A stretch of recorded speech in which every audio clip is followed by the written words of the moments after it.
कृष्ण गोविंद गोविंद गोपाल नंदलाल, कृष्ण गोविंद गोविंद गोपाल नंदलाल, कृष्ण गोविंद गोविंद गोपाल नंदलाल, कृष्ण गोविंद गोविंद गोपाल नंदलाल, राधे गोविंद गोविंद गोपाल नंदलाल, राधे गोविंद गोविंद गोपाल नंदलाल, कृष्ण गोविंद गोविंद गोपाल नंदलाल, कृष्ण गोविंद गोविंद गोपाल नंदलाल, राधे गोविंद गोविंद गोपाल नंदलाल, राधे गोविंद गोविंद गोपाल नंदलाल, मेरा यशोदा को लाल, मेरा यशोदा को लाल, यशोदा को लाल, मेरा यशोदा को लाल, यशोदा को लाल, मेरा यशोदा को लाल, यशोदा को मेरा कुंज बिहारी लाल, मेरा कुंज बिहारी लाल, मेरा कुंज बिहारी लाल, कुंज बिहारी लाल, मेरा कुंज बिहारी लाल, कृष्ण गोविंद गोविंद गोपाल नंदलाल, कृष्ण गोविंद राधे गोविंद गोविंद गोपाल नंदलाल,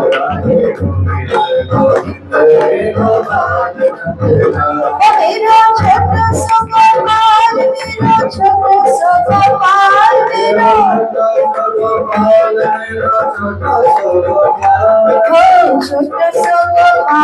मेरा छोटा सा गोपाल, कृष्ण गोविंद गोविंद गोपाल नंदलाल, कृष्ण राधे गोविंद गोविंद गोपाल नंदलाल,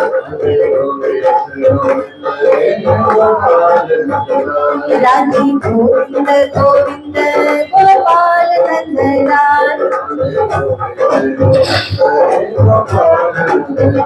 कृष्ण लाल की प्रणधार सुंदरसान जी।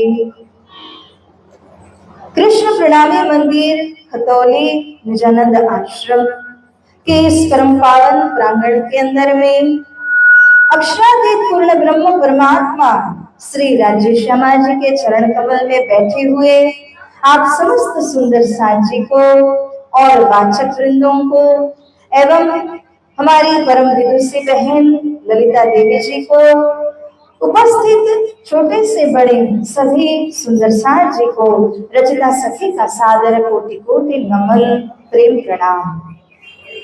प्यारे सुंदर सांच जी, हम जिस उद्देश्य से यहाँ पर एकत्रित हुए हैं वो है कि श्री प्राणनाथ जी के विराट पट दर्शन को देखने के लिए। तो सुंदर सांच जी, ये जो विराट पट दर्शन है उसका मैं आपको थोड़ा सा भूमिका बताऊं। विराट यानी उसका दूसरा नाम आप पूछें तो है संसार, अथवा तो कहें दुनिया, जगत, भव सागर। कौन जानता है कि हम जिस लोक में बैठे हुए हैं उसके अलावा और कितने लोग हैं। हम लोगों ने भागवत के माध्यम से सुना तो है कि 14 लोग हैं, मगर उनमें कौन कौन बसते हैं, वो 14 लोग के अंदर कौन जा सकते हैं, मगर 14 लोग के पार कौन जा सकता है। यही सब कुछ समझाने के लिए श्री प्राणनाथ जी जिस समय में उदयपुर में थे, आपने वितक सुनी होगी, और वितक के अंदर हम प्रसंग सुनते हैं कि महामती श्री प्राणनाथ जी जब अपनी जमात को साथ में लेकर के उदयपुर जाते हैं, उदयपुर में एक तालाब था, तालाब के सामने ही एक हवेली थी और उस हवेली में श्री प्राणनाथ जी, बैजनाथ जी तथा समस्त सुंदर सांच ने डेरा डाला था। और उस समय श्री प्रहलाद जी के हृदय में आया कि मेरे सुंदर साथ को समझाना है कि आप कौन से स्थान में बैठे हो, कहाँ जाना है, ऊपर कौन कौन से लोग आए हैं, वो सब आपको समझाने के लिए श्री प्रहलाद जी ने एक बहुत सुंदर नक्शा बनाया। जिस तरह हमारे जो छोटे बच्चे हैं, आप सबको पता है भारत का नक्शा, आपको पता है दुनिया का नक्शा, एक छोटा सा गोला जिसको ग्लोब कहते हैं, वो ग्लोब के ऊपर सारी दुनिया आपको नजर आ जाती है। दुनिया इतनी छोटी है क्या, वो तो छोटा सा गेंद, आजकल तो इतना भी मिल जाता है। तो कहने का भावार्थ है कि जिस तरह एक ग्लोब के ऊपर में इस पूरी दुनिया को आपको दिखाया जाता है ताकि आपकी समझ में आ जाए, छोटे छोटे बच्चों की समझ में आ जाए, इसी प्रकार श्री प्रहलाद जी ने हमको क्या दिया है, ये विराट का नक्शा दिया है। और उस नक्शे के माध्यम से श्री प्रहलाद जी ने हमें क्या बताया, संपूर्ण जो 14 लोक ब्रह्मांड है, और उस ब्रह्मांड से परे यदि आप जाएंगे तो क्या क्या कौन कौन से स्थान आते हैं, कौन कौन से देवी देवता आते हैं, और हमारा परम धाम, हमारा लक्ष्य ये कौन है, कहाँ है, और हमें कैसे जाना है। प्यारे सुंदर साथ जी, अगर हम एक पिकनिक के लिए यहाँ से अथवा तो बाहर जाना है घूमने फिरने के लिए, तो हम एक प्रोग्राम बनाते हैं, और मैं आप सभी से कहती हूँ कि जिन जिन सुंदर साथ जी को बंबई शहर घूमना है तो आप सभी हाथ खड़े करिए।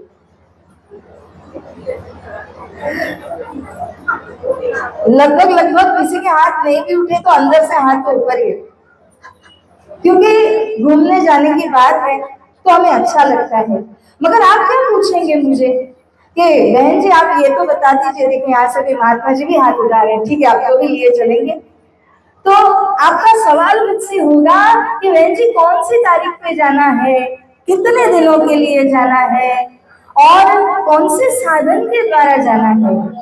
अब मैं आपसे पूछूंगी कि आप लोगों को कितने दिनों में पहुंचने की इच्छा है। अगर आपको जैसे 2 दिन का सफर तय करना है तो आप ट्रेन से आ सकते हैं। अगर किसी को 2 घंटे में जाना है तो वो कैसे जाएंगे, फ्लाइट से जाएंगे, प्लेन से जाएंगे, है ना। और यदि किसी को 2 महीने तक भी चल के कोई उतावल नहीं है पहुंचने के लिए तो वो चल के आ जाएंगे, है कि नहीं। जैसे आपकी इच्छा कि आपको 2 महीने वाला सफर तय करना है, 2 दिन का करना है, 2 घंटे का करना है, सफर तो वही है, जगह तो वही है। अब इसी के ऊपर से हमें ये समझना है सुंदर साथ जी कि जल्दी से जल्दी हम कैसे पहुंच सकते हैं।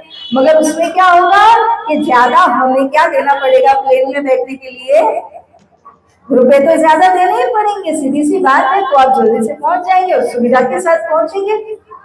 अब मेरा ये कहना है आपसे कि परम धाम जाना है, किस किस को जाना है, बैक करिए, बैक कैमरा करिए इसका।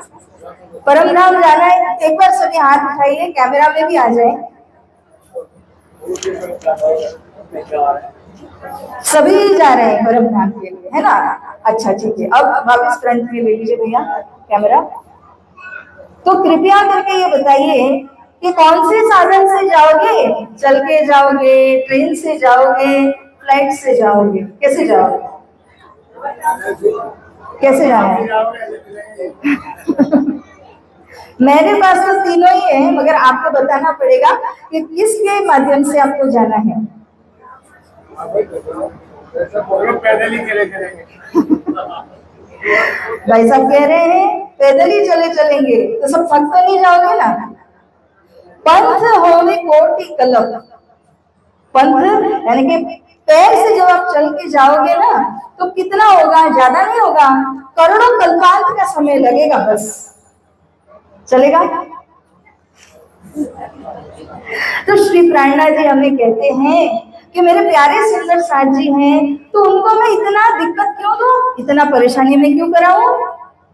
मेरे सुंदर साथ है ना, तो मुझे क्या करना है, आपको पल मात्र में पहुंचाना है। कृष्ण कन्हैया लाल की, मुझे आपको पल मात्र में पहुंचा देना है। पल मात्र में यहाँ से घर भी नहीं पहुंच पाओगे, पल मात्र में यहाँ से नीचे तक भी नहीं पहुंच पाओगे आप। मगर राजी महाराज श्री प्राणनाथ जी क्या कहते हैं हमें कि मैं आपको पल मात्र के अंदर में कहाँ पहुंचा दूंगा, श्री परम धाम। आपको ये करना है, सुनिएगा ध्यान से, आपको ये करना है एक पल मात्र के लिए जो भी श्री प्राणनाथ जी हमको कह रहे हैं उसको जीवन में हमको आत्मसात करना है, जीवन में हमको उतार लेना है। किसकी तैयारी है बताइए? श्री प्राणनाथ जी जो हमें कह रहे हैं उसको हमें जीवन में उतारना है। इसके द्वारा एक क्षण में प्राणनाथ जी आपको परम धाम ले जाएंगे। हाथ उठाकर बताइए किस किस को जाना है। तो बहुत बढ़िया, आप सभी का जो भाव है परम धाम जाने का वो तो स्पष्ट है।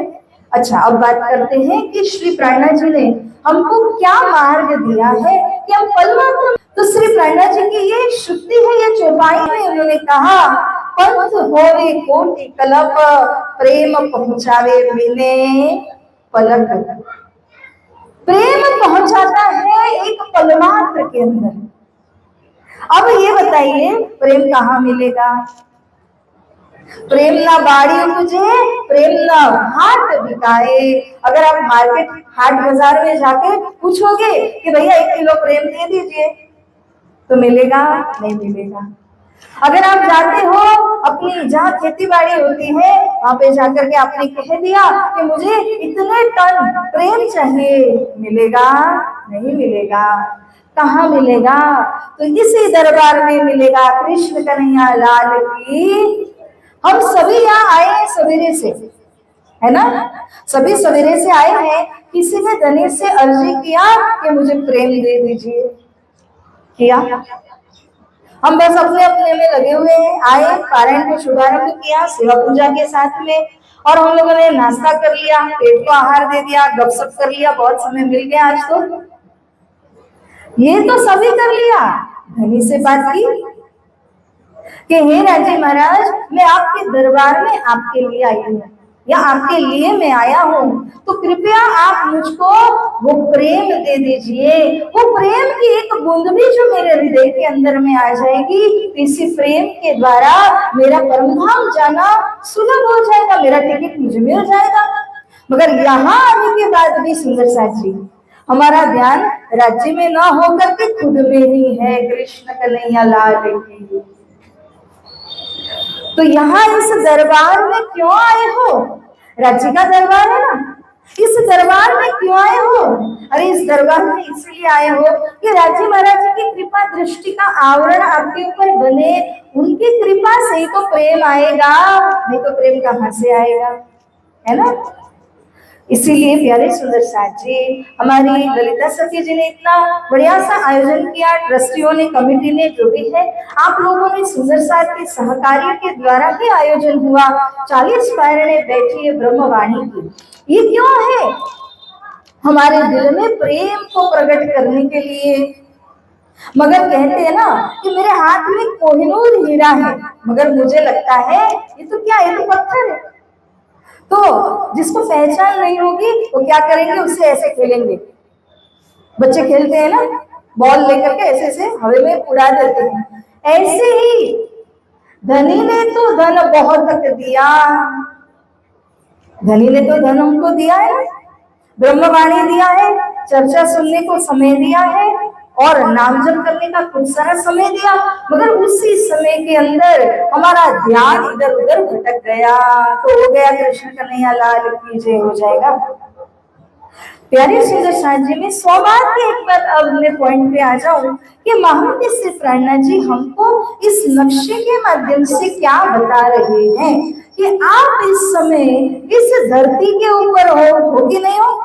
इसको क्या कहा जाता है बच्चों? आज आप लोगों ने बताया था, मृत्यु लोक कहा जाता है। और हमारा लक्ष्य कहाँ है, कौन से धाम में जाने का बताइए? स्वर्ग लोक। स्वर्ग लोक जाना है किसी को? जाना है? अक्षरधाम जाना है? गोलोक धाम जाना है? तो कहाँ जाना है? श्री अक्षरातीत परम धाम में ही जाना है और कहीं नहीं जाना है। अक्षरातीत परम धाम जाने के लिए प्यारे सुंदर साथ जी मृत्यु लोक से फ्लाइट पकड़ना है, चल के मत जाइएगा। प्राणा जी कहते हैं कि मैं आपको कहाँ बिठाऊंगा, सुखी बैठा है सुखपाल में लेके जाऊंगा। जैसे कोई बहुत रईस होते अंबानी जैसे, वो क्या करते हैं अपना प्राइवेट जेट लेकर के चलते हैं, प्राइवेट विमान होता है उनका अपना, उसी में जहां कहीं दुनिया भर के अंदर वो चले जाते हैं।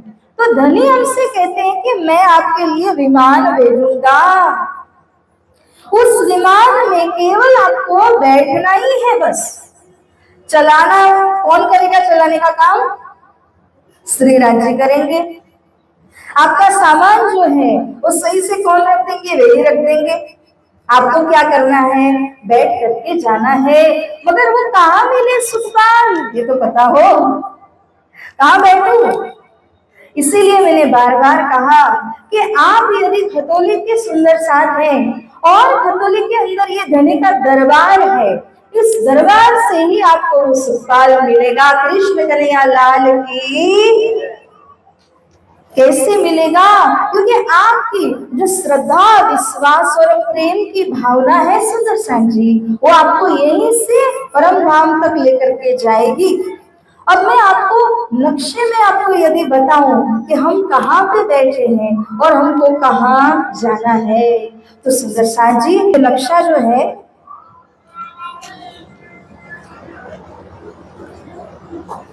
इसी के लिए हम कब से प्रयास कर रहे थे, अभी अपने आप सीधा हो गया। चलो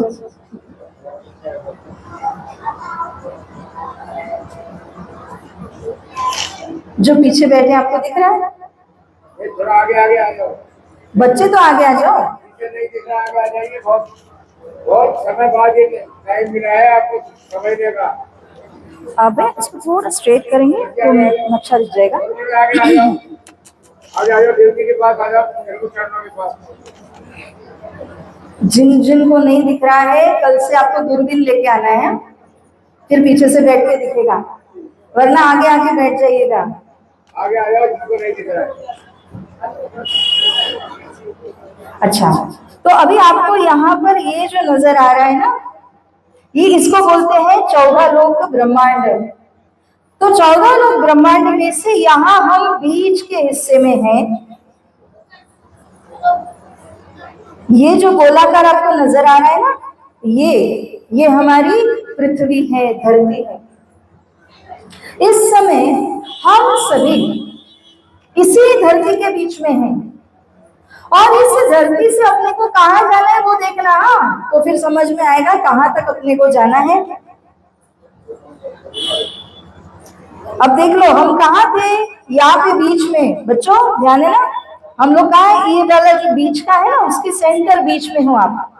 अब आपको ये पूरा उल्लंघन करना है, ये पूरा पार करना है, क्योंकि ये सारा क्या है, संसार है। इसको क्या बोलते हैं, संसार। और संसार इसको शास्त्रों में बताया गया है, न इति सार संसार, जिसके अंदर कोई सार नहीं है। आप चाहे जितना भी कमा लो, चाहे जितना जीवन को आप यहाँ पे अच्छी तरह से व्यतीत कर लीजिए, परंतु इसमें से कोई सार नहीं मिलता है। जिस प्रकार मैं आपको एक एग्जांपल दूं, आज जो फूल लगे हुए हैं ना, वो फूल को यदि कोई असली समझ ले और उस फूल को वो असली समझ करके सुगंध लेने जाए, तो उस फूल में से सुगंध आएगी नहीं, आ सकती है।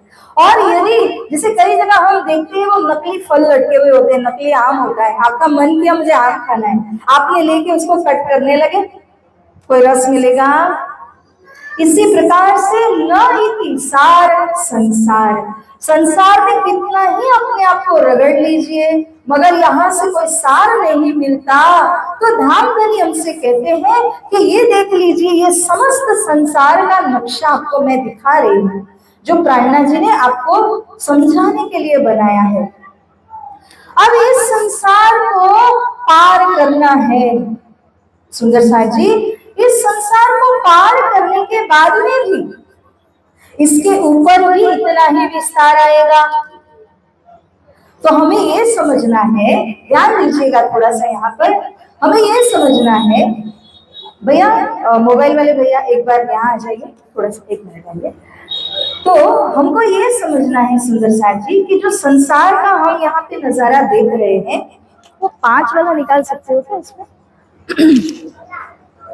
ये जो संसार है ये प्रलय के अंदर खत्म हो जाता है। प्रलय जानते हो ना? तो प्रलय जब आता है उसके अंदर ये संसार पूरा का पूरा क्या हो जाता है? नाश हो जाता है। वो 5 जिसमें है ना, बस सही है। हाँ बस ठीक है, धन्यवाद। अब मुझे यहाँ दीजिए, मैं जूम करूंगी इसको। तो सुंदर साथ जी हमने अभी इसका नक्शा देखा, ठीक है, संसार का। तो संसार को पार तो करना ही है, ये तो प्रलय में नाश हो जाता है, मगर उसके ऊपर ये सारी चीजें आती है। ये जो 3 नक्शे आप देख रहे हैं ना, 1, दूसरा, तीसरा, इन 3 स्थानों को महामती स्वामी श्री प्राणनाथ जी ने क्या कहा है? बेहद कहा है, बेहद। सभी बोलेंगे क्या कहा है? बेहद। अभी जहां हम हैं इसको क्या कहा है? संसार का दूसरा नाम है हद। क्या नाम है? अब तक हमने 2 नाम सीखे, एक था हद, फिर क्या आएगा? बेहद। ठीक है ना, यहां तक हद और बेहद। अब समझिए, कहां गया? ठीक है हो गया। तो ये जो हद है, हद के परे जो आता है वो क्या है? अपना बेहद है। अब आपको कहाँ जाना है? हद में रहना है क्या? किसी को नहीं रहना है। तो बेहद में जाओगे, बेहद में भी बेहद से परे अपने को जाना पड़ेगा, क्योंकि हमारा लक्ष्य कौन सा है? परम धाम का लक्ष्य है। तो अपने आप को परम धाम दिखा दो। जब आप पूरा ये जो बेहद है ना, इतना जब आप पार कर लेते हैं, उसके बाद में ये जो भाग है जिसको परम धाम कहा गया, ये आ जाएगा। इसको हम थोड़ा सा बड़ा सा कर लेते हैं।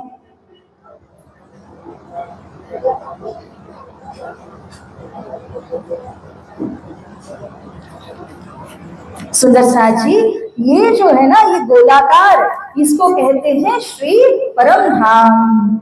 अब परम धाम के अंदर आपको एक और चीज मैं बताऊं। राजी, श्यामा जी और जो सखिया है, उनका जो रहने का मकान है ना, बिल्डिंग है ना, वो ये है। इसको क्या कहते हैं हम? श्री रंग महल। क्या कहते हैं? बोलिए, श्री रंग महल। ठीक है ना? श्री रंग महल के अंदर कौन कौन रहते हैं बच्चों? श्री राजश्यामा जी और सखिया। सभी बोलो बच्चों। हाँ, श्री राजश्यामा जी और सखिया रहते हैं। और जो आप यहाँ पे देख रहे हैं ना, ठीक उसके सामने आपको ये नजर आ रहा है बच्चों, यहाँ पे दिख रहा है ना, ये जो है इसको क्या कहते हैं? अक्षरधाम। क्या बोलते हैं? अक्षरधाम। अक्षरधाम में कौन रहते हैं? अक्षरधाम के अंदर अक्षर ब्रह्म रहते हैं। कौन रहते हैं? अक्षर ब्रह्म। तो हम जिस दुनिया में बैठे हैं ना, उसको किसने बनाया है? अक्षर ब्रह्म ने बनाया है। उनका घर कहाँ है? ये वाला, ठीक है, ये घर है। उसके ठीक सामने आपको दिख रहा है कि रंग महल आया हुआ है, और रंग महल में कौन रहते हैं? श्री राजश्यामा जी और सखिया रहते हैं। अब हमारी आत्मा है ना, वो आत्मा कहाँ जाना चाहती है? बोलिए। रंगमहल। आपने तो शुरू में परम धाम कहा था। अब सही आया। बच्चे कह रहे हैं परम धाम के अंदर हमको कहाँ जाना है? रंग महल में जाना है। तो इतनी बात तो समझ में आ गई। इस समय हम कहाँ बैठे बताइए? मृत्यु लोक, यानी कि जो वो हमने पहले वाला नक्शा देखा था, उसको हम क्या बोलते हैं?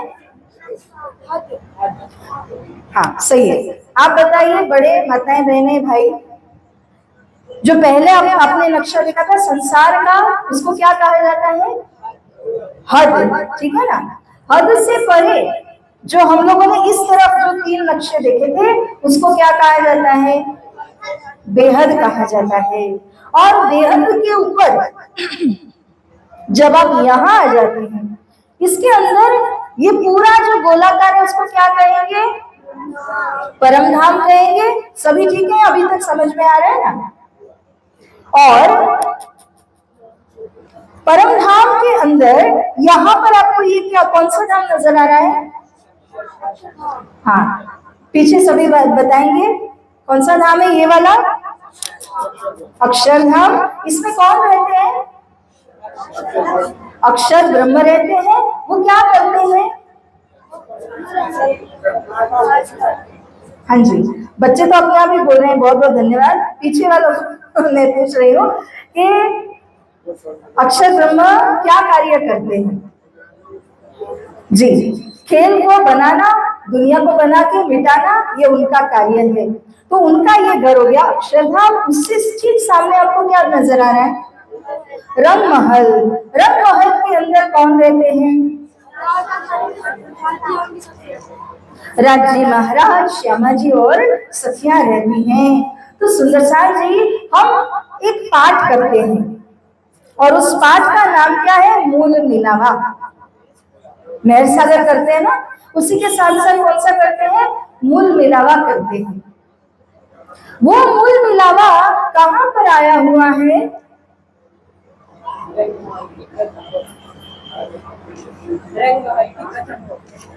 जी, और कोई? माता जी का तो जवाब सही है, मगर और कोई भी बताना चाहते हैं? मूल मिलावा बच्चों, मूल मिलावा कहाँ आया है? ठीक है, बिल्कुल सही। तो इनका जवाब ये है कि ये जो रंग महल आया है, उस रंग महल के अंदर पहली भूमि में, अभी आप कौन सी भूमि में बैठे हुए हैं? एक सीढ़ी चढ़े कि दो सीढ़ी चढ़ के यहाँ आए? एक सीढ़ी चढ़े, एक भूमि चढ़ के आए हो ना, ये भी पहली भूमि है। इसी तरह से जब हम रंग महल की पहली भूमि में जाते हैं, ठीक है ना, रंग महल की पहली भूमि में जब जाते हैं तो वहां पर बहुत सारी हवेलियां हैं। और उन हवेलियों में से जब आप दरवाजे के भीतर गए, ठीक है, दरवाजे के भीतर जाने से पांचवी हवेली जो आती है, वो पांचवी हवेली को मूल मिलावा करके नाम दिया है। क्या नाम दिया? मूल मिलावा। इस मूल मिलावा के अंदर इस समय, इस वक्त परम धाम में श्री राज श्यामा जी और सखियों की बैठक बैठी हुई है। जैसे इस समय यहाँ मूल मिलावा बैठा है कि नहीं है, यहाँ पे बैठे हुए हो, इसी तरह से जो सखियां है ना परम धाम की, वो सभी रंग महल की पहली भोग और पांचवी हवेली, जिसका नाम क्या है? मूल मिलावा, वहां पे बैठी हुई है। और ये जो मूल मिलावा है, उसमें क्यों बैठी है? क्योंकि उनको क्या देखना था? दुनिया देखनी थी।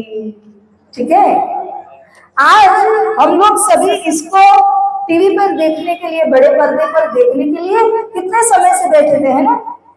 सखियों को क्या देखना था? सखियों को क्या देखना था बताइए? जो अक्षर ब्रह्म बनाते हैं ना, वो देखना था। तो सखियां चाहती थी कि हमें ये मालूम नहीं है कि असत क्या होता है, जड़ क्या होता है और दुख कैसा होता होगा। इसीलिए सखियों ने श्री राजी महाराज जी से विनती की कि आप हमको दुनिया बताइए। श्री राजी महाराज जी ने तो खूब मना किया कि सखियों, जो अगर मैं ये दुनिया आपको दिखा दी तो दुनिया में तो माया है, माया आपको परम धाम भुला देगी और आप उसी दुनिया के अंदर गोल गोल घूम जाओगे, सब भूल जाओगे।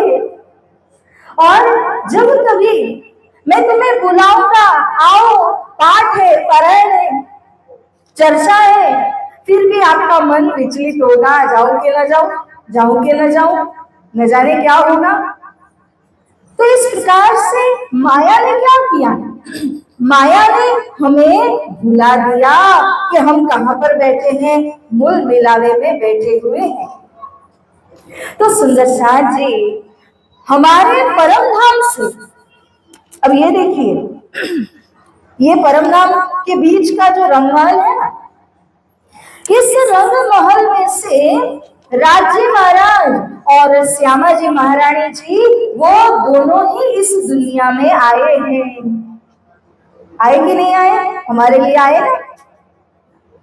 जब ब्रजमंडल में आए तो राधा जी और कृष्ण बन करके आए, ठीक है। श्री राज्य महाराज क्या बन गए थे? श्री कृष्ण। श्यामा महारानी जी क्या बन गई थी? श्री राधिका जी, है ना। और अब जो है ये तीसरा जागरण का ब्रह्मांड, पहला ब्रज, दूसरा रास, ये तीसरे जागरण के ब्रह्मांड के अंदर में अब जो है वही राज्य, वही श्यामा जी दोबारा आए हैं। कौन से रूप में आए? हाँ बेटा बोलो। कृष्ण राधा के रूप में तो ब्रजमंडल और रास में आज आ गए। यहाँ पर किस रूप में आए? बिल्कुल सही। यहाँ पर श्री श्यामा महारानी जो आई है सदगुरु धनी श्री देवचंद्र जी के स्वरूप में, एवं श्री राजी महाराज जी आए हैं भक्ति स्वरूप श्री प्राणनाथ जी के रूप में, ठीक है। वो क्यों आए? मैंने सुबह में चर्चा में आपसे एक बात कही थी कि बच्चा अगर स्कूल जाने नहीं मानता तो माता पिता साथ जाते हैं, बोलते कि बेटा तुम जाओ स्कूल में, मैं पहुंचाने भी आ रही हूँ, मैं लेने भी आ रही हूँ। तो बच्चा सोचेगा हाँ माता पिता मेरे साथ हैं, इसलिए वो बच्चा स्कूल में थोड़े समय के लिए बैठ जाता है, सीख लेता है। इसी तरह राज्य ने कहा कि आप सब खेल में जाने के लिए जिद कर रहे हो तो मैं आपको खेल में ले जाऊंगा, लेके आऊंगा, मगर एक शर्त है वो याद रखना। वो शर्त क्या थी? कि मुझे नहीं भूलना है। जब मैं खेल में आऊंगा और आकर के मैं आपको बताऊंगा कि मेरी प्यारी सखियों आप तो परम धाम के हो, और उस समय अगर आपने मेरी बात को नहीं माना, स्वीकार नहीं किया, तो फिर मैं क्या कर पाऊंगा? आपको कैसे याद दिला सकूंगा? तो जब मैं कहूँ आकर के कि चलो तुम परम धाम के हो, उस समय में आप मेरी बात को स्वीकार करके जो मैं कहूँ सो करना। तो सखियों ने क्या कहा? हाँ जी धनी, हम वही करेंगे। मगर जब संसार में आए ना तो माया ने मति को फिरा दिया, भ्रमित कर दिया, और हम क्या सोचने लगे? मैं तो इसी दुनिया के अंदर जन्मी हुई हूँ, यहीं पर मेरा मूल है, परम धाम से तो मेरा कोई लेना देना, कोई नाता सता कुछ है ही नहीं। मगर श्री राजी महाराज कौन से रूप में आए? बेटा अभी हम लोगों ने कहा कौन से रूप में श्री राजी आए? श्री प्राणनाथ जी के स्वरूप में आए ना। और श्यामा जी कौन से स्वरूप में आई? धनेश्री देवचंद्र जी के। तो इन दोनों स्वरूपों ने आकर हम आपको समझाया, हे सुंदर सांझ जी, आप इस माया के अंदर उत्पन्न हुए जीव नहीं हो। आप कौन हो? आप तो खेल देखने को आए हो, वो परम धाम की सखियों के अंदर आप हैं। और हम क्या करने लगे? हाँ जी, मगर दिल में आया ना जी, दिल में नहीं आया। ऊपर से हाँ जी, मगर दिल से ना जी, अभी तक स्वीकारा नहीं है।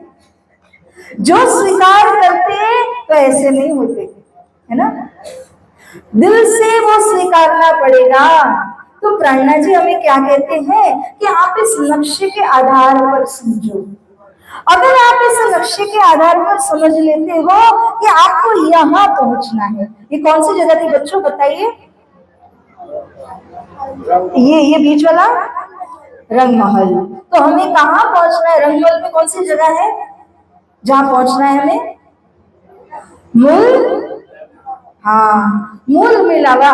उस मूल मिलावा में आत्मा को जागृत करना है। अभी कहाँ बैठे हुए हैं सखिया? मूल मिलावा में, है ना। अब जैसे अगर मान लीजिए आज रात को आप सोने के बाद आपको सोना है, और स्वप्न के अंदर आपको जिस किसी भी जगह में जाने की बड़ी इच्छा हो, मान लीजिए बॉम्बे जाना है, अमेरिका जाना है, लंदन जाना है, जहां आपको जाने की इच्छा वो आपके सपने में आ गया। आप पलंग के ऊपर सोए हैं, आप कहीं गए नहीं है, आप पलंग के ऊपर सोते सोते क्या देख रहे हैं? अमेरिका देख रहे हैं, लंदन, मुंबई वगैरह देख रहे हैं। जब आप जागोगे तो आप कहां पर होगे? कहां पर होगे? है ना, जहां सोए थे वहीं पे होगे। कौन सा लंदन चले जाओगे? सपने में लंदन आने से कोई लंदन थोड़ी ना चले जाता है। इसी प्रकार से प्रणा जी कहते हैं जो सखियां है ना, वो राज्य के चरणों में बैठ के ये देख रही है, ये जो माया है, ये दुनिया है, संसार है, उसको राज्य के चरणों में बैठ करके सखियां क्या कर रही हैं? देख रही हैं। तो सखियां यहाँ आई नहीं, वो बैठी है चरणों में, मगर देख रही है संसार को। जैसे पलंग में सोते सोते आप क्या देख रहे थे?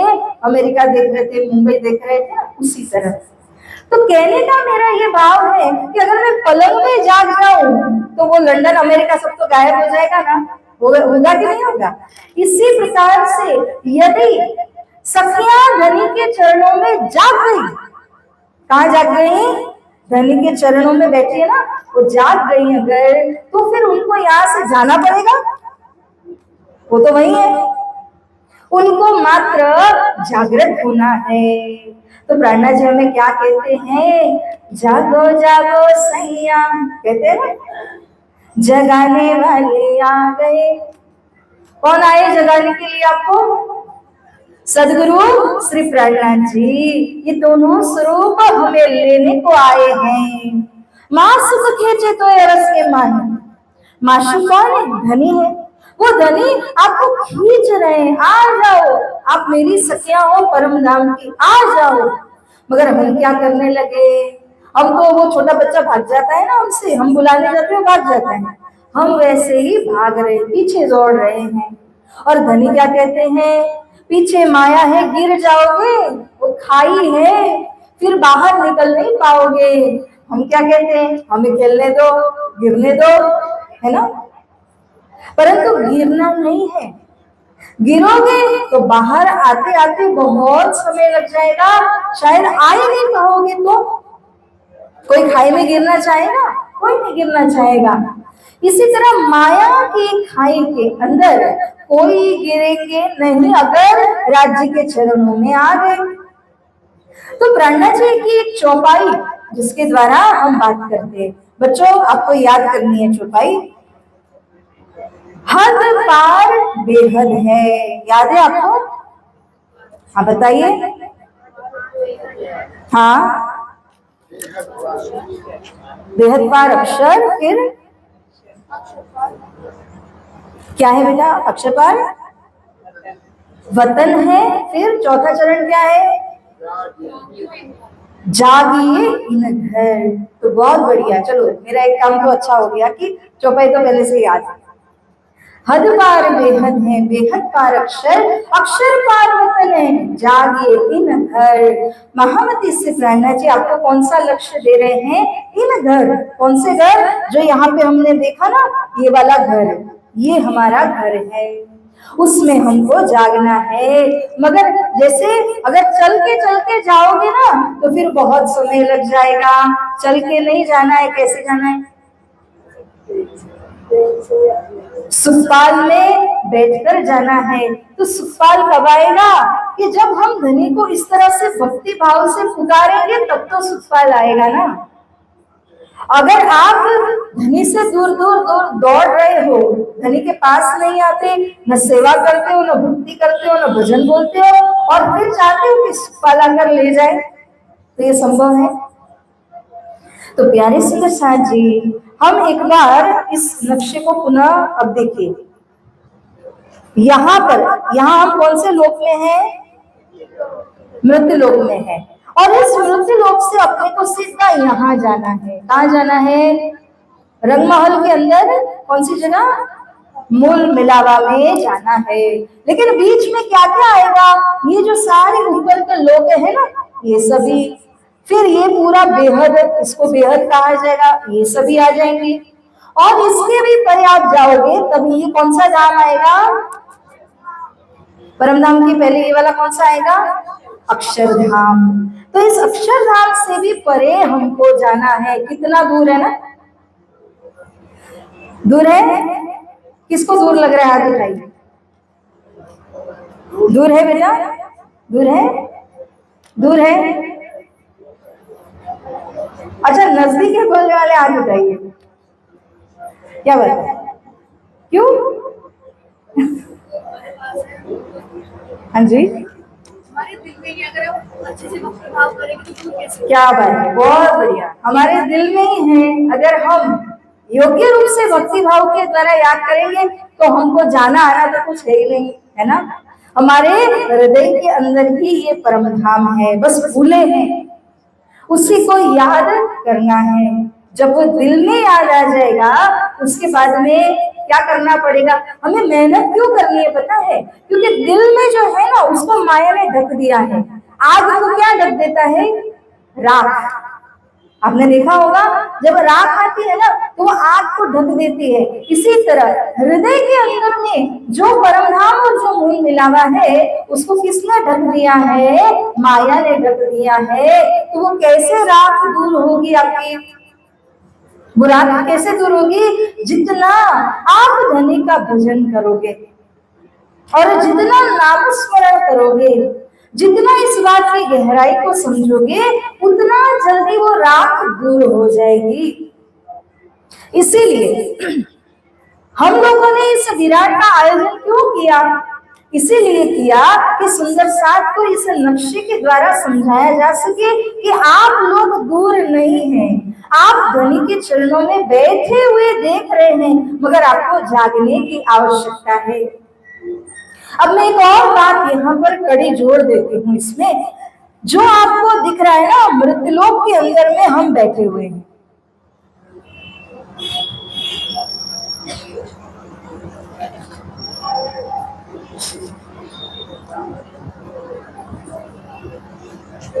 सुंदर साथ जी, ये पूरा जो कहा जाता है इसको मृत्युलोक कहा जाता है। नाम क्या है?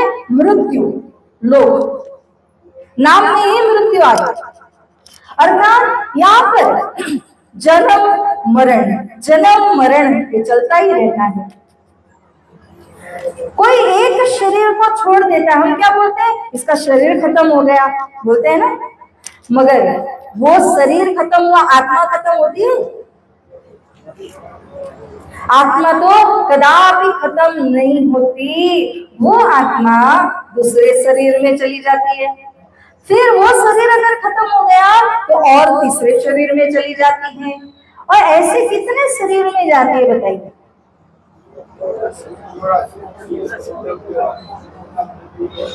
शरीर बदलते बदलते बदलते कितने शरीर बदलती है? बहन जी जो पीछे बैठे हैं कह रहे हैं लाखों, है ना, आपने वही कहा, लाखों भी नहीं है, करोड़ों भी नहीं है, अरबों खरबों भी नहीं है, अनगिनत है। वो जो आत्मा है वो जब जन्म मरण के साइकिल में पड़ जाती है ना, उसके बाद में वो बार बार शरीर को बदलती है। अब ये शरीर कितना चलेगा अपना? 60 साल 80 साल, है ना, जो भी है। उसके बाद ये आत्मा एक और घर ढूंढेगी। जब वो भी पूरा हो जाएगा तो फिर तीसरा ढूंढेगी, चौथा ढूंढेगी, कहीं ना कहीं तो उसको जाना ही है, रुकना ही है। उसके पास अखंड घर नहीं है। तो प्राणनाथ जी कहते हैं कि सुंदर साथ जी, मैं आपको अखंड घर दे रहा हूं, मैं आपको अखंड घर दे रहा हूं, ताकि आपके अंदर जो आत्मा है वो आत्मा को बार बार शरीर बदलना नहीं पड़ेगा। अच्छा एक बात पूछूं आपको, शरीर बदलना, एक शरीर खत्म दूसरे में गए तीसरे में गए, ये अच्छी बात है क्या? बच्चों बताओ, अच्छी बात है? क्यों?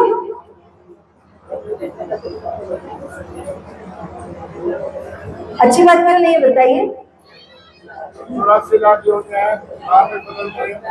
ये मनुष्य जीवन मिला है, इसमें भी अपना उद्धार। सुंदर साथ जी, जितने शरीर बदलोगे ना, कहते हैं एक बार जन्म लेते हैं तो लाखों बिच्छू का डंक जितना दुखदाई होता है ना, वो एक बार जन्म लेते समय होता है। इसी तरह जब एक बार मृत्यु को प्राप्त होते हैं तब भी ऐसा ही अनुभव होता है। तो एक से दूसरे में गए, फिर से वही अनुभव, फिर तीसरे में वही अनुभव। कितनी बार जन्म मरण का दुख कितनी बार उठाओगे? जन्मते और मरते समय का तो इतना दुख है, मगर जीवन जीते समय कितने दुख है ना। अर्थात हमें ये समझना है सुंदर साथ जी कि जब तक हम इस जीवन के अंदर में रहेंगे तो दुख तो आना ही आना है, उसको क्या कर सकते हो। और जन्म लेते वक्त मृत्यु तक आपको कई अनंत दुख मिलते हैं। उन सब दुखों से छुटकारा पाना हो तो आपका ये जो तन है, ये जो शरीर है, वो ही काम देने वाला है। ये कौन सा शरीर है बच्चों, बताइए, ये कौन सा शरीर है अपना? ये पशु का है, बर्ड्स का है, कौन सा है बताइए? मनुष्य का, ह्यूमन बीइंग का है ना।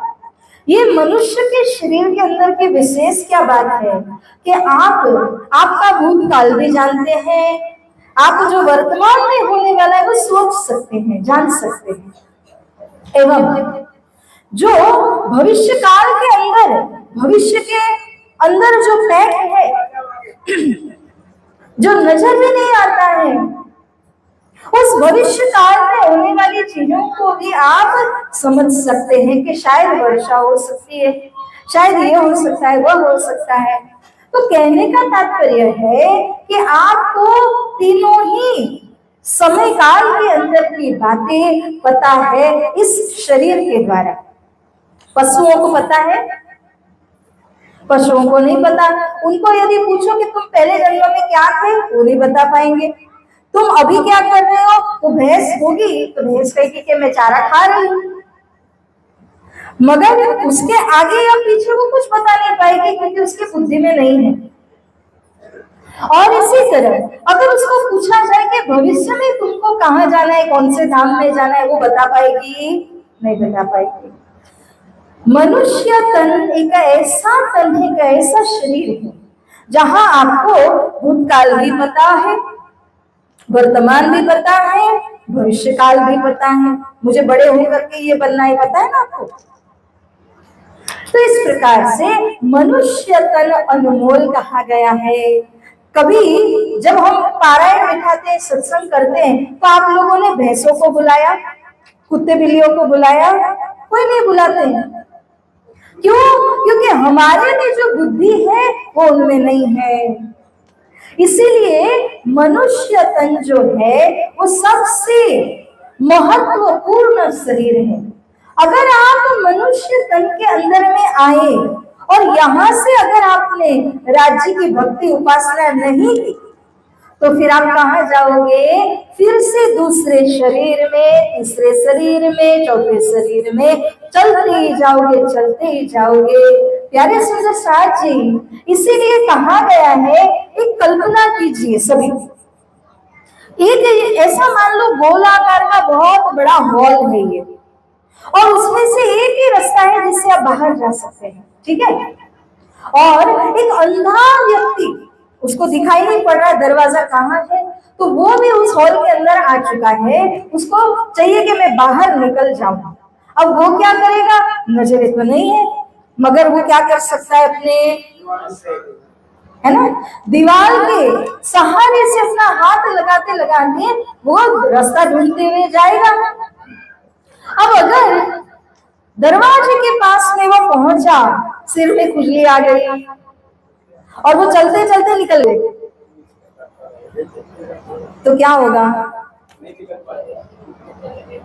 मिलेगा दरवाजा? पूरा घूमेगा, है ना। फिर से दरवाजे पर आया, इस बार छींक आ गई, निकलेगा दरवाजे से बाहर? नहीं निकल पाएगा। और फिर से ऐसे तो कई और चक्कर लग जाएंगे। अगर वो दरवाजे के पास में आया, हाथ नहीं लगाया उस दरवाजे को, तो उसको नजर में तो आने नहीं वाला, और वो बार बार घूमता रहेगा, घूमता रहेगा, अंदर के अंदर ही रह जाएगा। अब ध्यान से सुनिएगा, जिस दरवाजे की हम बात कर रहे हैं ना, और जिस अंधे की हम बात कर रहे हैं, वो कौन है? हम खुद हैं। हम खुद उस बड़े से हॉल के अंदर में फंसे पड़े हैं, दरवाजा एक ही है। अब ये दरवाजा कौन सा है बताइए? दरवाजा किसको कहा गया?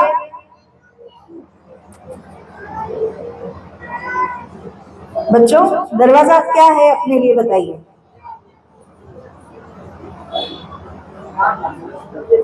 प्रिया, जागने का ज्ञान। अच्छा, बढ़िया है जवाब। और भी बता सकते हैं? परमधाम, मनुष्य शरीर। बहुत बढ़िया, आपके लिए तालियां हो जाए कृपया, बहुत अच्छा जवाब। ये जो शरीर है ना मनुष्य का, ये मनुष्य शरीर ही दरवाजा है। अब इस दरवाजे से अगर आप एग्जिट नहीं कर लेते हो, अगर आप जन्म मरण के चक्कर से बाहर निकल करके परम धाम नहीं जाते हो, तो फिर कौन से शरीर से है कोई शरीर? और कोई नहीं है। तो प्यारे सुंदर साथ जी, मनुष्य तन के अंदर से ही आप परमात्मा की भक्ति कर सकते हैं। इसमें कोई दो राय है किसी को? नहीं। किसी और योनि को आपने देखा है? पोपट अगर राम राम बोलता है, कृष्ण कृष्ण कहता होगा, मगर उसके अंदर कृष्ण या राम है क्या? वो तो यूं ही बोल रहा है। इसी तरह मनुष्य जो है वो क्या करते हैं? हृदय के अंदर वो इष्ट को धारण करके उनका नाम पुकारते हैं, इसलिए उनकी भक्ति होती है। उनका रटना नहीं, उनकी भक्ति है। तो प्यारे सुंदर साथ जी, अब हमें 100 बात की एक बात ये समझना है कि हम इस समय मृतलोक के मनुष्य तन के अंदर है, ठीक है ना? अब हमारा जो जन्म हुआ है, हम कौन सी भूमि के ऊपर जन्मे हुए हैं? ये कौन सा देश, कौन सा देश है अपना? भारत देश। इसको भारत भूमि कहा गया। ये भारत भूमि एक आस्तिक भूमि है। यहाँ के हवा, पानी, खुराक सब कुछ भक्ति भाव के अनुकूल है। तो इसीलिए श्री प्राणनाथ जी बताते हैं कि जिसका जन्म भारत के अंदर में होता है वो बहुत भक्ति कर सकता है। आपने सुना होगा आजकल की युवा पीढ़ियों को बहुत ही इच्छा होती कि हम अमेरिका चले जाएं, हम लंदन आदि चले जाएं, परंतु सुन लीजिए कि भारत के जैसी भक्ति कहीं और नहीं होती है। भारत के अंदर भक्ति करने के लिए हवा, पानी, खाद्य, खुराक सारी चीजें अनुकूल है। वहां देश में जाओगे इस तरह की अनुकूलता नहीं मिलती है। किंतु आजकल की युवा पीढ़ियों को यही रट लगी हुई है कि हम वहां चले जाएं, क्योंकि वहां पे अर्थ मिल सकता है, पैसे मिल सकते हैं, परंतु धर्म का होता है इसी भारत भूमि के ऊपर होता है। हमारा अहोभाग्य देखिए सुंदर साथ जी, हम मनुष्य तन में है, भारत भूमि के अंदर है, और हमारे पास एक और चीज है जो क्या है? तारतम का ज्ञान, तारतम वाणी हमारे पास है, तारतम मंत्र हमारे पास है। ये तारतम मंत्र परम धाम से आया है, परम धाम लेकर के जाएगा। कहां से आया है? कहां ले जाएगा? परम धाम। तो इस प्रकार से अब एक और बात सोच लीजिए, ये कौन सा युग चल रहा है? सतयुग है ना? नहीं है सतयुग बच्चों, कलयुग है पक्का? कलयुग है? चलो बच्चों ने कहा तो है, कलयुग चल रहा है। कलयुग की क्या महिमा है कि यहाँ पर एक बार, कितनी बार? एक बार अगर हम पूर्ण ब्रह्म परमात्मा श्री कृष्ण जी का नाम उच्चारण करते हैं तो उसका कई करोड़ों गुना नफा मिल जाता है। कृष्ण कन्हैया लाल की। तो प्यारे सुंदर साथ जी, जितना भी भक्ति आप इस कलयुग में करोगे ना, पहले के युगों के कंपैरिजन में लीजिए, तुलना में लीजिए, तो पहले के युग में हजारों वर्ष तक तपस्या करने से जो मिलता था फल, वो फल आपको 5 मिनट की भक्ति से मिल जाता है। बोलिए श्री प्राणनाथ प्यारे की।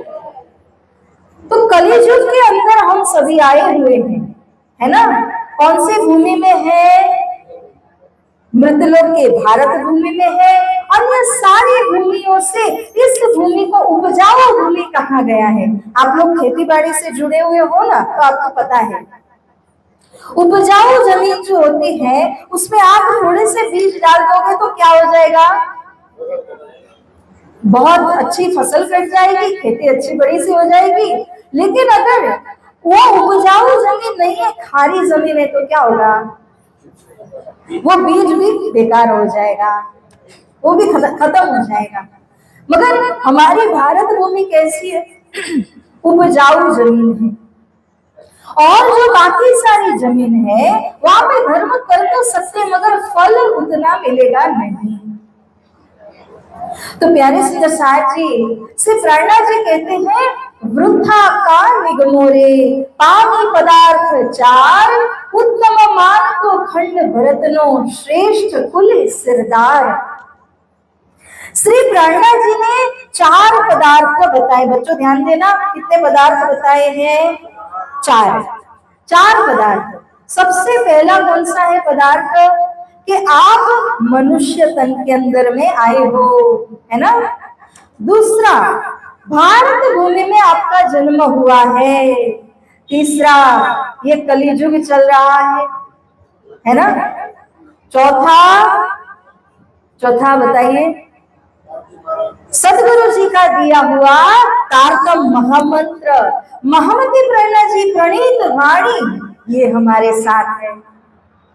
तो इस प्रकार से 4 पदार्थ हमको राज्य महाराज जी ने दिए हैं।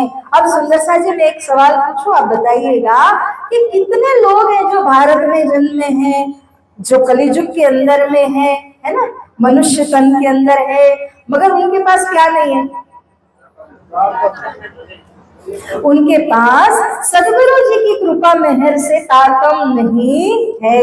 हमारे पास कितने पदार्थ हैं, उनके पास कितने हैं, मगर वो 3 को सार्थक कौन सा बना रहा है, 3 पदार्थ को कौन सा पदार्थ सार्थक बनाता है, चौथा, जो कि तारतम वाणी है। अब बच्चों को मैं पूछती हूँ रिवीजन के लिए, पहला पदार्थ बताइए।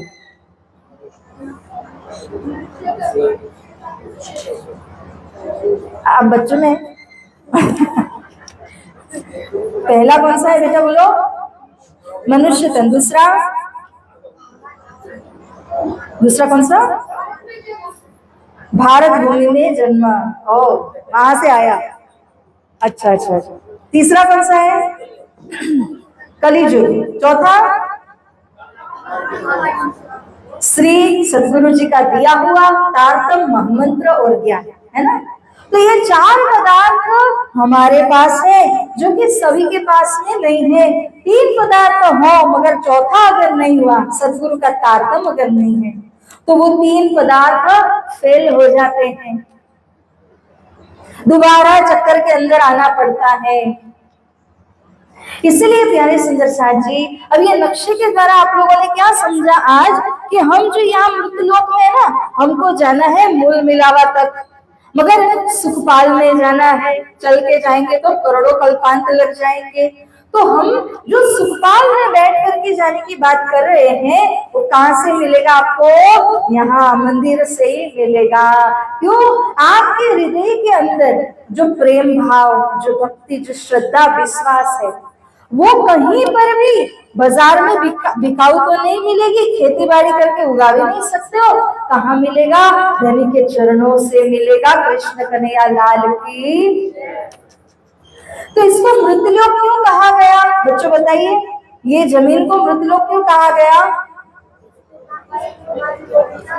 बार बार देखो कितने प्यारे बच्चे हैं, बार बार जन्मना मरना ये यहाँ पर होता ही रहता है। अच्छा, अब मैं आपको थोड़ा सा ऊपर के लोक की भी बात बताऊं।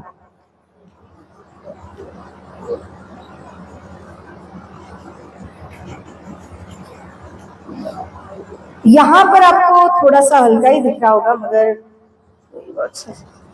ये जो है ना, मैं आपको बता ही दूं, वैकुंठ धाम,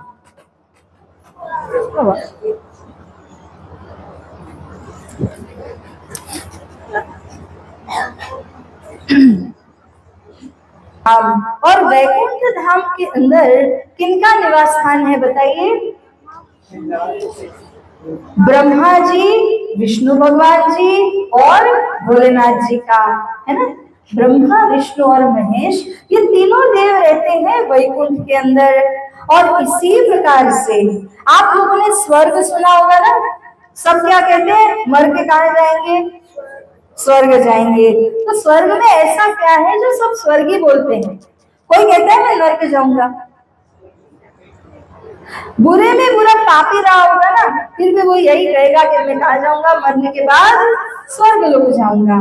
कोई नहीं कहता कि मैं नरक में जाऊंगा, मैं कहीं और जाऊंगा। अब सुनिए इसके पीछे की बात। अगर हमारे मन में थोड़ा सा भी एक बोलते हैं ना, नमक कितना डालते हो सब्जी में? थोड़ा सा, अल्प मात्रा में। अगर इतनी सी भी इच्छा अगर आपके अंदर में हुई कि हमें स्वर्ग या वैकुंठ जाना है, किसी को है? पक्का? स्वर्ग से विमान आ गया तो स्वर्ग आदि के अंदर आपको सुख तो मिलेगा, है ना, सुख तो मिलेगा, मगर कब तक मिलेगा? प्रलय प्रलय नहीं होती तब तक। जब तक है तब तक तो स्वर्ग मिलेगा। अच्छा अच्छा, अब एक बात सुन लीजिए। कोई ऑफिस गया, ऑफिस में जाके उसने सैलरी कमाई, अब वो अपने परिवार को लेकर के बाहर घूमने के लिए जाता है। अब मान लीजिए कि उसके पास 5 लाख रुपए थे, तो उसने सोचा कि मैं 5 लाख रुपए पूरा, भले मेरा खर्च हो जाए, मैं सबको परिवार को लेकर के मैं बाहर जाऊंगा, घुमाऊंगा फिराऊंगा। अब 5 पूरे होते होते उसको वापस तो आना पड़ेगा, यही नौकरी में जाना ही पड़ेगा, तब तो वो कमाएगा, कमाए नहीं तो खाएगा क्या? इसी प्रकार से जब हमारे पास पुण्य जमा हो गए, आपने कुछ किया, पुण्य जमा हुए, और पुण्य जमा होकर के उसको ही आपको भोगने का स्थान कौन सा मिलेगा? स्वर्ग लोक में मिलेगा। जिस समय आपके पुण्य पूरे हो गए ना, तो आपको कहेंगे अब वापस से कहाँ चले जाइए, आप कहाँ से आए हैं? मृत्यलोक से, वापस से जाइए। क्षीणे पुण्ये मर्त्य लोकम विशन्ति। जब पुण्य क्षीण हो जाते हैं, खत्म हो जाते हैं, तो मृत्यलोक में ही भेज दिया जाता है, जाओ कमाओ। अब वापस आप आओगे ना, तो सीधा मनुष्य तन में नहीं आओगे, पूरा चक्कर होगा। और पूरा चक्कर काटते काटते कितने परेशान हो जाओगे, और जितने परेशान हो जाओगे उसके बाद में आपको क्या करना पड़ेगा? बहुत मेहनत करके फिर से या तो स्वर्ग जाओगे, वैकुंठ जाओगे, कहीं ना कहीं 14 लोक के अंदर ही जाओगे। अर्थात 14 लोक के अंदर जो भी जन्म मरण के चक्कर में पड़ेगा, वो बाहर तुरंत आ नहीं सकता। उससे क्या चाहिए कि वो बाहर आ जाए? बताइए, जन्म मरण के चक्कर से कौन छुड़ा सकता है आपको? भाई साहब कह रहे हैं सदगुरु सुदेव चंद्र जी की वाणी। अच्छा बच्चों, आप बताइए, आपको 14 लोग के जो जन्म मरण के चक्कर से कौन छुड़ा सकता है?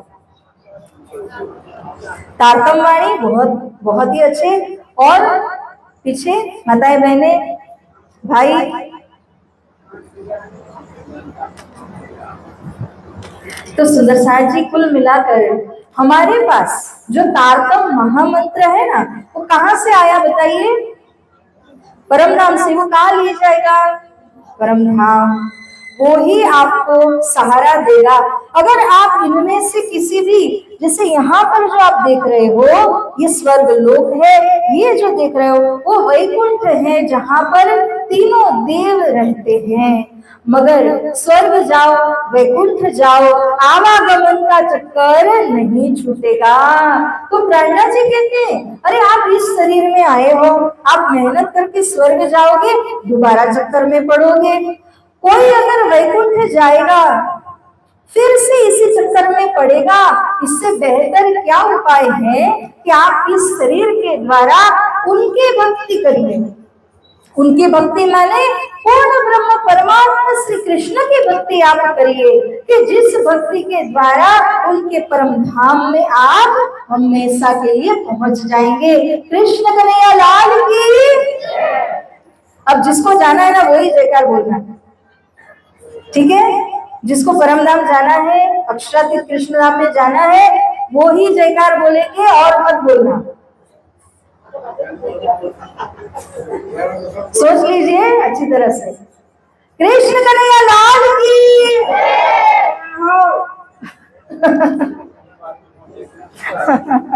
सबको लेके पहुंचेंगे। आपका फोन बज रहा है। तो प्यारे सिद्धसाथ जी, हम ये समझने की ओर जा रहे हैं विराट के द्वारा कि अगर आप बीच में स्वर्ग लोक या वैकुंठ लोक के अंदर उलझ गए ना, तो आपको दोबारा जन्म मरण में कई बार फंसना पड़ेगा। लेकिन यदि यहाँ इस शरीर के द्वारा आपने श्री सदगुरु जी के चरण को पकड़ लिया, तो वापस जन्म मरण में आना पड़ेगा? बताओ, नहीं पड़ेगा। आवागमन से छूट के कहाँ जाएंगे? आवागमन से छूट के कहाँ जाएंगे आप? श्री परमधाम को चले जाएंगे। तो हे सुदर्शन जी, हमारा विराट का जो ज्ञान आपको क्या बता रहा है, आप यहाँ देखिए कि जो स्वर्ग और वैकुंठ है, ये 14 लोक जो पूरा आपको नजर आ रहा है, ये 14 लोक ब्रह्मांड के परे तो हमको जाना ही है, मगर उसके ऊपर जितने भी और जगह स्थान आए हैं ना, उससे भी परे हमको जाना है। अब यहाँ देखेंगे ये नक्शे के ऊपर में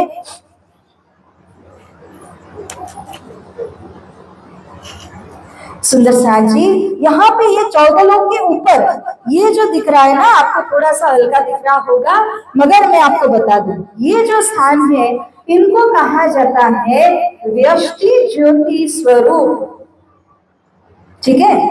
अब व्यष्टि ज्योति स्वरूप के द्वारा इस संसार के अंदर में कई सारी देवियों के अवतार होते हैं।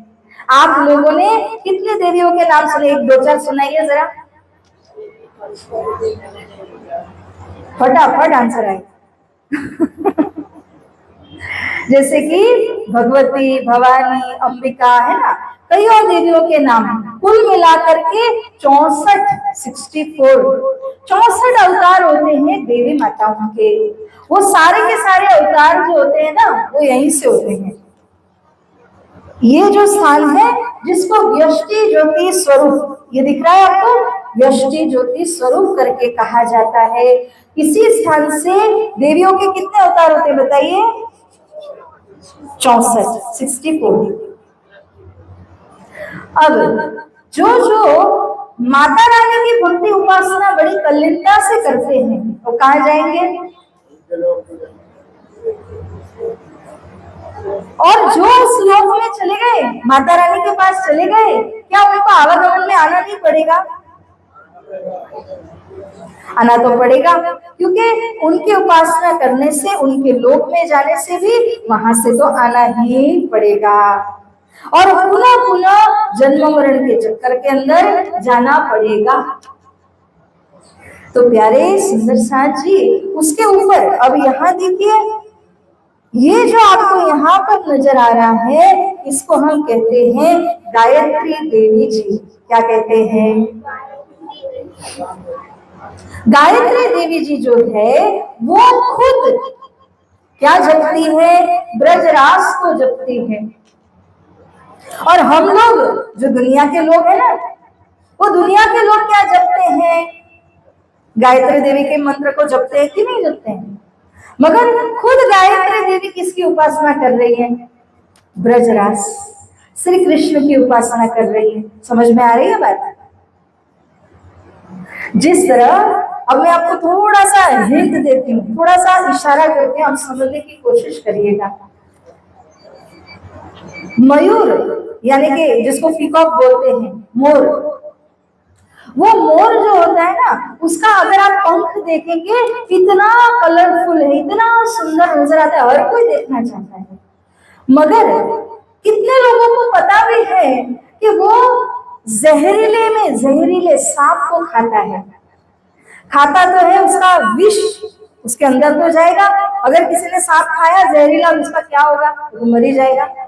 मगर मयूर नहीं मरता, मोर नहीं मरता।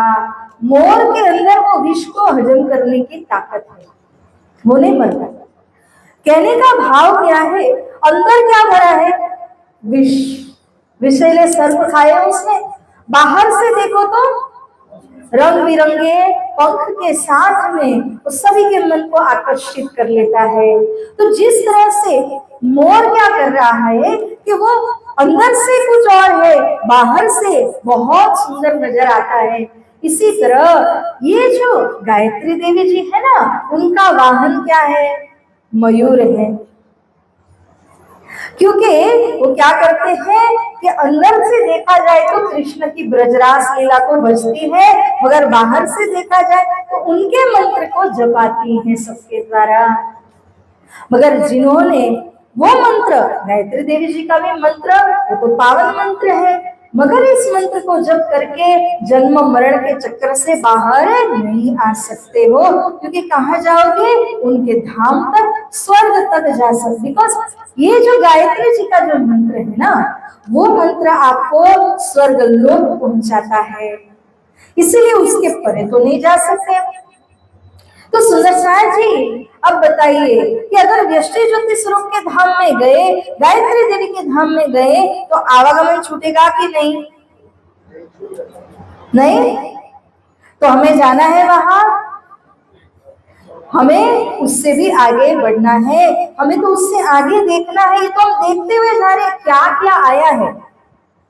जैसे यहाँ से बॉम्बे जाते समय या बॉम्बे से यहाँ आते समय बीच बीच में जो जो स्टेशन आ रहे थे, हम देखते जा रहे थे। अभी सूरत गया, और अभी ये फलाना जगह गई, ये फलाना स्टेशन पास हो गया, तो हमें पता चलता है कि हम कितने दूर आ चुके हैं और कितने स्टेशन बाकी हैं। और अगर हमने बिल्कुल ही नहीं देखा तो हमारे जिस स्टेशन पे उतरना था वो भी चला जाएगा।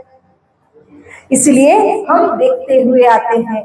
तो हम जब यहाँ से मृतलोक से परम धाम की ओर जाना चाहते हैं, तो हमें क्या करना चाहिए? सुंदर साथ जी, देखते देखते हमको जाना है कौन कौन से लोग बीच में आए हुए हैं। उन लोगों के अंदर अगर कोई मुक्ति प्राप्त करता भी है तो उसे पुनः पुनः आवागमन के चक्कर में आना ही पड़ेगा। तो हमें उसके चक्कर में न पड़ते हुए और आगे जाना है। अब सुंदर साथ जी, आप इसके ऊपर जो देख रहे हैं ना, ये हमने गायत्री देवी की बात की। अब गायत्री देवी के ऊपर जो यहाँ पर आप देख रहे हैं, ये वाला, इसको बोलते हैं मोह तत्व निराकार। एक बार सभी बोलेंगे, मोह तत्व निराकार। ये जो मोह तत्व निराकार है ना, सब कोई आपने कई संप्रदाय वालों को सुना होगा। जैसे ब्रह्म कुमारी वाले हो गए, जैन संप्रदाय के, सिख संप्रदाय के हो गए, वो सारे लोग बोलते हैं कि परमात्मा का कोई स्वरूप नहीं है और परमात्मा निराकार है। परमात्मा कैसे है? निराकार है, वो एक शक्ति है। उसी शक्ति के द्वारा ये संसार बनता है, मिटता है, परंतु परमात्मा का खुद का आकार नहीं है, ऐसा वो बताते हैं। वो किसकी पूजा करते हैं पता है? वो इसी मोह तत्व को मानते हैं जिसको निराकार कहा जाता है। ये निराकार इतना जबरदस्त है, इतना पावरफुल है, कोई इसको पार नहीं कर सकता। अब आप सोचेंगे ऐसा कैसे हो सकता है?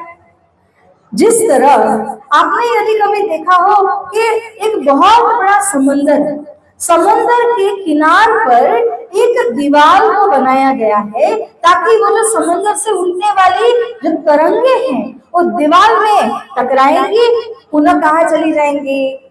समंदर के अंदर में।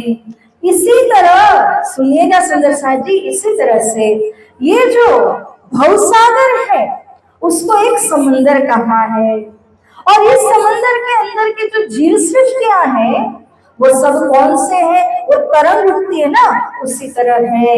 और ये जो निराकार है वो निराकार किस प्रकार है कि वो सभी जो जीव उठ रहे होते हैं उनको रोकने का काम करती है निराकार।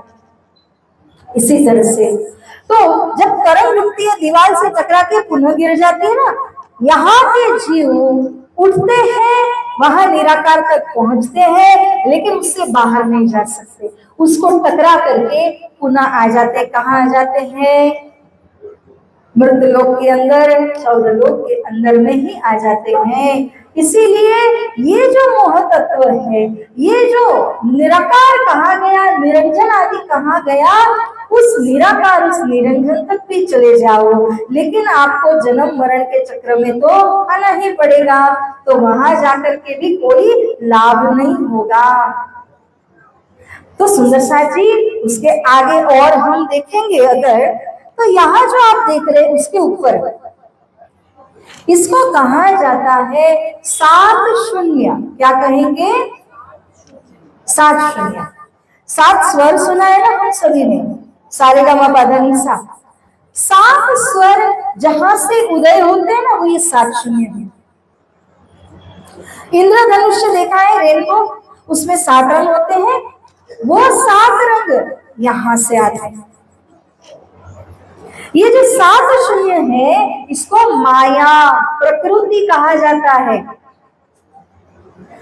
जिस तरह से पुरुष होता है और महिला होती है, दोनों मिलकर के संसार को आगे बढ़ाते हैं। पुरुष का कर्तव्य क्या है? कमा के लाना देना। महिला का कर्तव्य क्या है?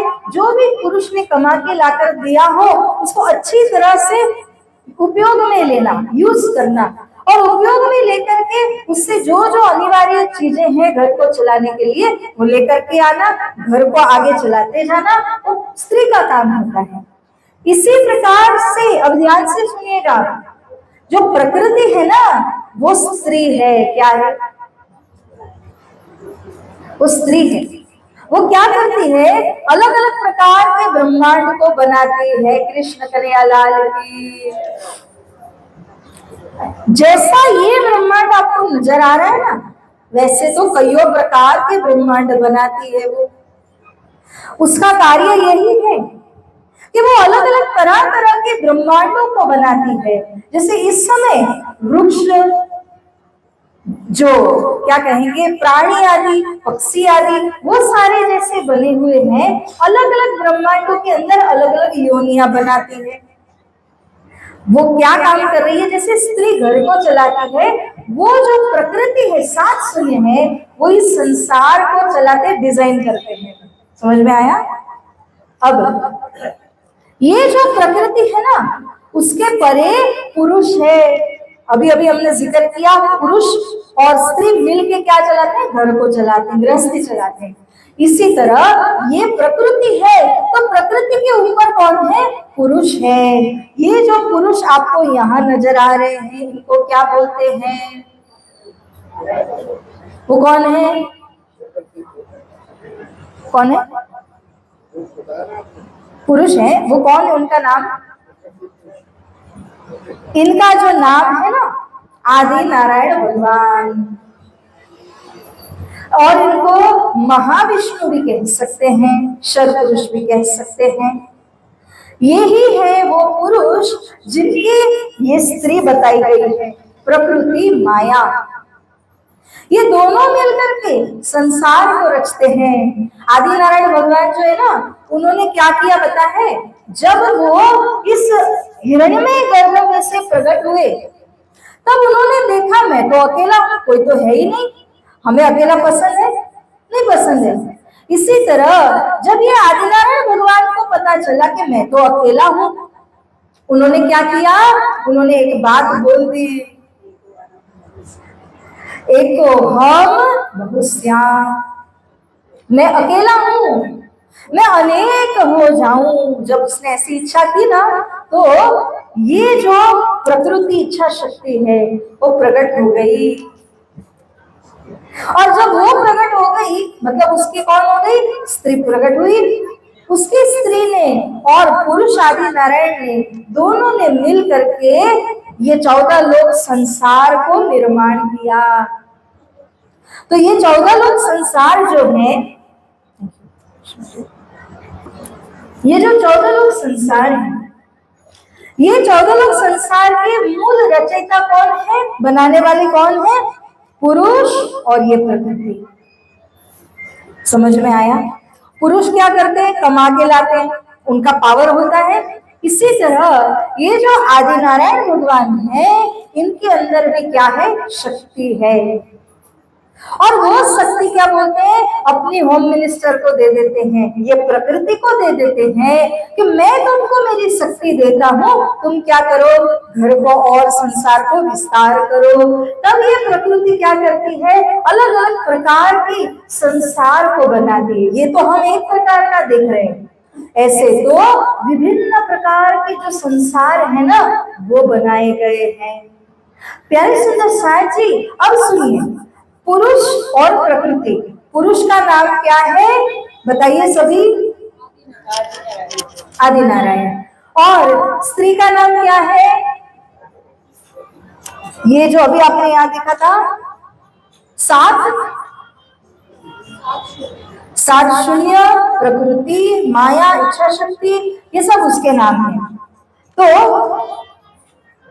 ये पुरुष और प्रकृति मिलकर के ऐसे ऐसे कई 14 लोक ब्रह्मांड, ऐसे कई संसार को बनाते हैं, मिटाते रहते हैं। और हम सभी कौन है? उन्होंने जो संसार बनाया ना, उसके अंदर उत्पन्न होने वाले जो कई सारे उन्होंने जीवों को बना दिया। परंतु हम लोग कौन है? हम उस संसार को देखने आए हैं। क्या करने आए हैं? देखने को आए हैं। मगर हम ये भूल गए, हम देखने को आए। हम क्या समझ बैठे? पुरुष और प्रकृति ने जो संसार बनाया है, हम उसी में से एक जीव हैं, उसी का एक अंश है। इस तरह से हम सभी उलझ कहाँ गए कि हमको लगा हम ये संसार के बने हुए हैं। अगर आपने पहले ही समझ लिया होता जन्म से कि मैं तो परम धाम से आई हूँ, तो बात ही कहाँ रहती। तो आप समझते कि मैं परम धाम से आई हूँ, मुझे परम धाम जाना है। मगर अभी कहाँ उलझ गए? हमने समझ लिया हम यहाँ से बने हैं, तो हमको कहाँ? इस संसार के अंदर ही रहना है, ऐसा हम लोगों ने समझ लिया। तो प्रणा जी और सतगुरु जी ने आकर के आपको क्या दिया? तारतम देकर के समझाया, तुम कहाँ के हो, आप कहाँ हो, आपका घर कौन सा है। अब आप मुझे बताइए, क्या आप पुरुष और प्रकृति ने जो ये पुरुष और प्रकृति ने जो बनाया है, उस संसार के अंदर के आप हो कि आप परम धाम के हो? तो कहाँ जाना है? जाने की आवश्यकता है? जाना पड़ेगा या जागना पड़ेगा?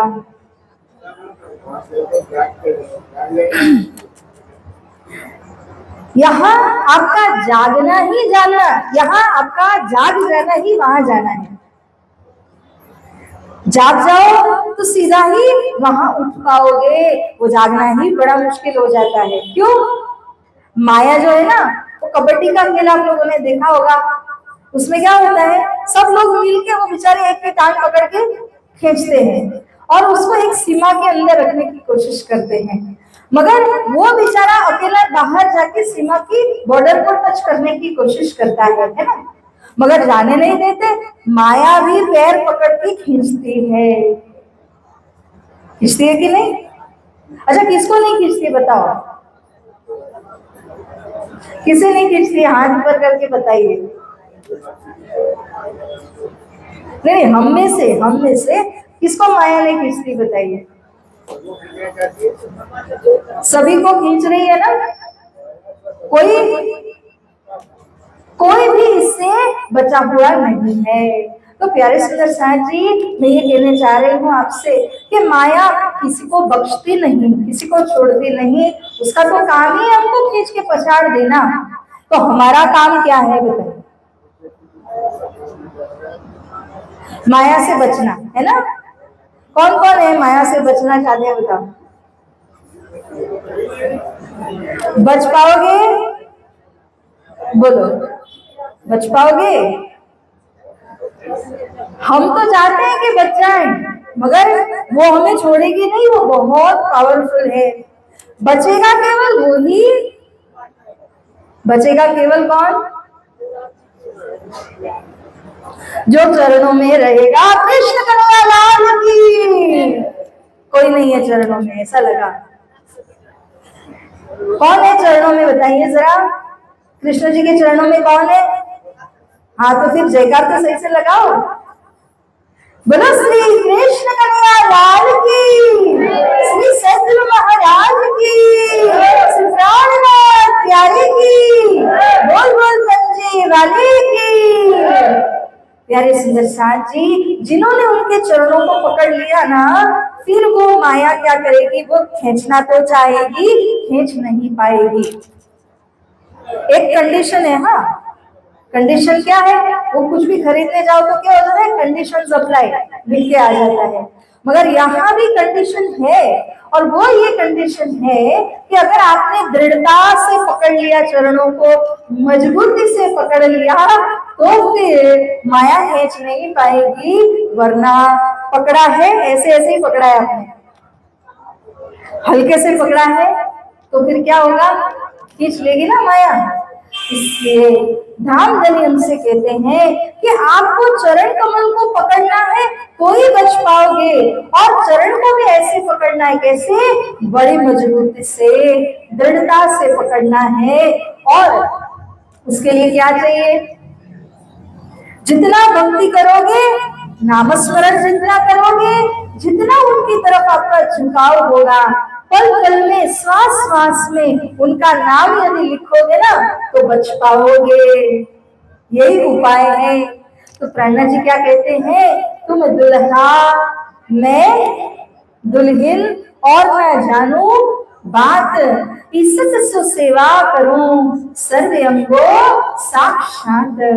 मैं और कुछ भी नहीं जानती, आप मेरे दुल्हा हो, मैं आपकी धनियारी, मैं आपकी दुल्हन हूँ, और मैं आपकी सेवा करना जानती हूँ। इससे ज्यादा मुझे कुछ पता नहीं है।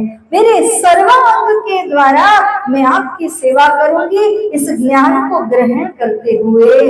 तो प्यारे सुंदर साथ जी, ये पूरे सत्संग का जो सार कहें, वो सार यही है कि आपको जीवन क्यों मिला, जीवन से क्या करना है ना? जीवन क्यों मिला बताइए जल्दी से। मनुष्य तन क्यों मिला? हाँ जी, उद्धार के लिए। आप बताइए। भक्ति के लिए, और श्री परम धाम को प्राप्त करने के लिए ही मिला है। तो यह जितना भक्ति करोगे, परम धाम उतना सुलभ हो जाएगा। और यदि यहाँ पर समय को यूं ही बर्बाद कर दिया, पिक्चर देखने में, दोस्तों के साथ जाने में, या वहां की बातें करने में, तो फिर हमको परम धाम कौन ले जाएगा? कैसे जाएंगे? दृढ़ हो जाइए, दृढ़ संकल्प हो जाइए कि कृष्ण जी के चरणों में ही हमें सब कुछ मिल जाना है। जिसके दिल से चरण छूट गए ना, तो फिर उसको कुछ भी नहीं मिलेगा। और यदि किसी के पास कुछ नहीं है, मगर उसने चरणों को पकड़ लिया, कोई कमी रहेगी नहीं। तो इसी के साथ प्यारे सुंदर साथ जी, आप लोगों ने बहुत सहयोग किया, मैं बहुत बहुत आभारी हूँ। आपने बहुत शांति से, अच्छी तरह से ये सारी बातों को ग्रहण किया। बहुत गहराई की बातें हैं, मगर धामधनी की खूब असीम कृपा के द्वारा जो भी सत्संग हम लोगों ने श्रवण किया, उसके द्वारा हद ब्रह्मांड को हमने उल्लंघन कर दिया। अब जो है बेहद की जो बातें हैं, अक्षर धाम और परम धाम की बातों को आने वाले रोज हम श्रवण करेंगे। हमारे पास 2 दिन है, इसके अंदर हम इस वाणी को, इस चर्चा को और आगे बढ़ाएंगे। तो आइए, केवल एक जयकार बोल के दीदी को दे दूंगी, और फिर आपको आगे वो बताएंगे। कृष्ण कन्हैया लाल की, सतगुरु महाराज की।